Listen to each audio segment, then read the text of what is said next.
Dan saat ini sedang berlangsung pengumuman paket kebijakan ekonomi ke-15 oleh Menteri Koordinator Perekonomian Darmin Nasution. Kita langsung saja bergabung. Memberikan fungsi independensi Badan INSW untuk dapat mengembangkan sistem elektronik, pelayanan dan pengawasan ekspor impor. Jadi walaupun secara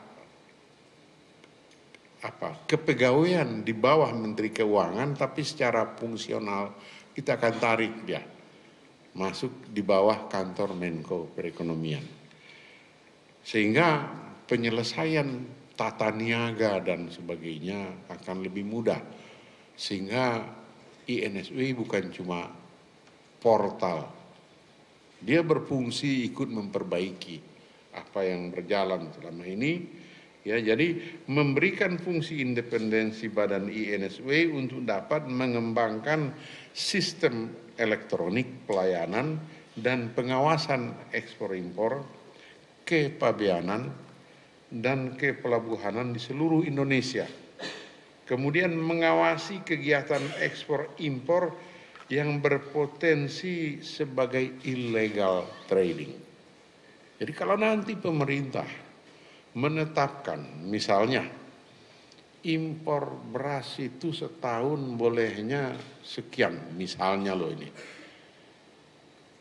Itu INSW itu harus bisa begitu masuk sebanyak yang dibolehkan, dia tutup, merah udah, nggak boleh lagi habis itu. Siapapun yang datang nggak bisa lagi mengutak-ngatiknya, gitu. Ya, jadi kebijakan kita akan jauh lebih kuat untuk dijalankan, ya. Kemudian membangun single risk management. Jadi kalau 17 kementerian lembaga masing-masing bikin risk management sendiri, itu bisa kejadian kementerian 2-3 kementerian bilang sudah masuk jalur hijau, bisa dipercaya, 3 yang lain bilang kuning, merah, dan seterusnya. Ya merah. Nah bayangkan harus disatukan cara mengukur apakah risiko tinggi atau risiko rendah. Nanti sebenarnya ada Pak Budi lebih tahu lah urusan ini dari saya. Ya. Kemudian membangun single risk management tadi untuk kelancaran arus barang dan penurunan dwelling time. Jadi ujungnya dwelling time ini. Ya. Anda tahu kan sekarang dia berhenti aja di 1,9 2 hari gitu. Karena belum bisa diselesaikan. Nah, paket kedua nanti akan masuk ke situ. Ya. Paket kedua dari logistik ini berarti paket 16 lah kira-kira. Kemudian sebagai competent authority dalam integrasi ASEAN Single Window dan pengamanan pelaksanaan FTA.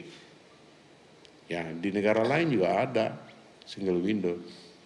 Oke. Yang ketiga, blok yang ketiga itu penyederhanaan tata niaga termasuk lartas. Anda tahu di ASEAN itu Singapura, di Malaysia, dari semua nomor HS itu bisa kira-kira berapa, 10.000 kali ya, 10 ribuan gitu, itu hanya 17% yang ada lartasnya. Lartas itu kayak apa? Dia nggak dilarang masuk, tapi untuk masuk harus ada rekomendasi dari Menteri Teknis. Nah, ngurus rekomendasi itu saja sudah masuk dalam kategori lartas, larangan terbatas.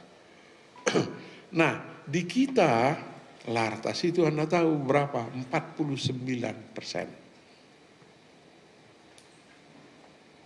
Dia masuk di paket ke-17 dan kita akan berusaha betul dengan memperkuat Indonesia Single Window di paket 16-nya. Kita berharap bisa sama dengan negara seperti Malaysia dan sebagainya. Nah, sebagai pengantar nanti yang banyak menjelaskan substansi yang apa rincian dari hari ini itu Pak Menteri Perhubungan. Saya ingin menambahkan begini aja sekarang.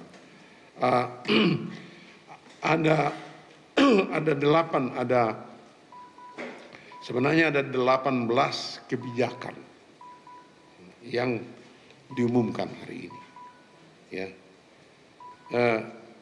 Satu, menghilangkan dan menerbitkan berbagai peraturan, memperbaiki. 12 peraturan menteri, 2 surat edaran, 1 surat Menko. Merevisi 3 perpres yang disatukan menjadi 1 perpres mengenai INSW. Ini juga sudah kita rumuskan, sedang diproses untuk nanti dikirim ke tempatnya Pak Pram untuk nanti diproses menjadi perpres. Kemudian untuk mempercepat dan memperkuat INSW kita, barangkali rincian selanjutnya supaya jangan hilang sambungannya itu begini. Saya gini aja, telah diterbitkan 1 surat edaran dari Dirjen, 2 surat menteri, dan 1 keputusan Menko. Itu sudah selesai. Ya. Kemudian apa saja itu sebenarnya ada daftarnya, nanti kita kasih. Ya, kalau saya bacakan lama lagi nanti semua ini. Ya, kemudian terdapat 2 kebijakan di tingkat presidensial yang sedang diproses. Kemudian ada 4 kebijakan di tingkat ministerial kementerian, ya, yang masih belum dari seluruh yang ada tadi itu, ya.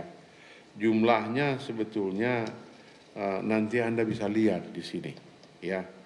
Yang belum itu termasuk yang akan masuk sebetulnya termasuk yang akan menjadi paket 16-17. Yang belum itu adalah rancangan Permendak tentang ketentuan penggunaan angkutan laut dan asuransi nasional, angkutan laut nasional dan asuransi nasional untuk ekspor impor barang tertentu, enggak semua. Apa saja itu, terutama misalnya ekspor kita batu bara, CPO, beras, ya kita punya, kenapa kita nggak bisa atur sih? Ya, nah, kemudian rancangan Permenkeu tentang pembebasan bea masuk 115 jenis suku cadang. Ya, kemudian revisi Permenhub 1 belum, tapi yang lain sudah selesai. Nomor 153 tentang pengamanan kargo dan pos serta rantai pasok.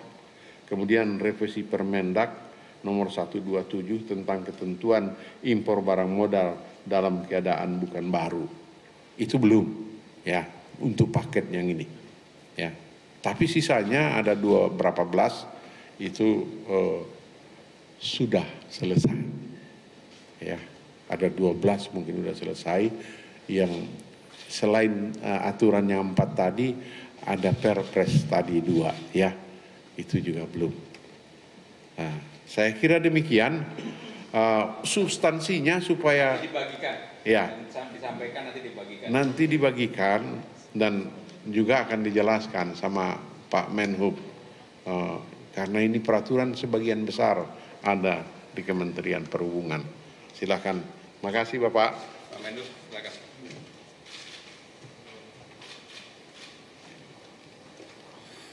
Terima kasih Pak Menko. Maaf. Ya, baru saja kita dengarkan bersama tadi dari Istana Negara adalah Menteri Menteri Koordinator Perekonomian, yaitu Darmin Nasution, yang baru saja menyampaikan paket kebijakan ekonomi ke-15. Dan tadi karena kita tidak mengikuti dari awal, saya tidak bisa spesifik apakah yang dimaksud ada 18 paket kebijakan setelah 14 ditambah 18, apakah atau mungkin saja dari 15, 16, 17 hingga 18 yang akan diumumkan dan dilanjutkan tadi oleh Menteri Perhubungan. Namun yang saya catat beberapa hal, ada hal yang menarik, intinya adalah logistik, target yang ingin dibidik adalah dwelling time. Dwelling time ini akan sangat berkontribusi daya saing Indonesia di Asia Pasifik, utamanya Asia Tenggara khususnya. Kita lihat bersama bagaimana tadi kemudahan tata niaga yang akan dilakukan, dan yang menarik adalah mengenai INSW. Nantinya akan ada langsung di bawah Menko Perekonomian, dan hal tersebut berkaitan nanti dengan paket integrasi Asian Single Window. Dan tidak hanya itu, nanti akan ada beberapa secara lebih spesifik lagi, nanti akan ada larangan terbatas. Indonesia saat ini ada 49 ataupun laretas 49% yang nanti akan diumumkan dalam paket kebijakan ekonomi jilid ke-17.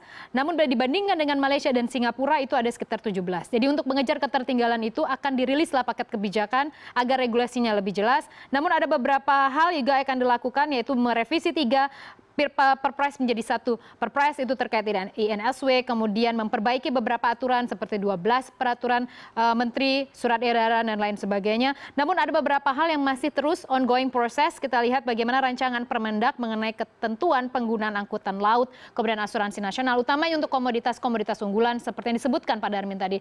Ada kita lihat bersama tadi ada batu bara, kemudian beras, termasuk juga CPO ya. Jadi batu bara dan CPO adalah 2 produk ekspor unggulan Indonesia. Kemudian akan ada rancangan Permenkyu tentang bea masuk, kemudian pengamanan kargo dan juga rantai pasok, termasuk juga ini yang paling penting juga ketentuan impor barang modal yang bukan baru. Ini pasti berkaitan dengan gencarnya pemerintah untuk menggenjot sektor infrastruktur, pembangunan mega proyek infrastruktur yang membutuhkan barang modal.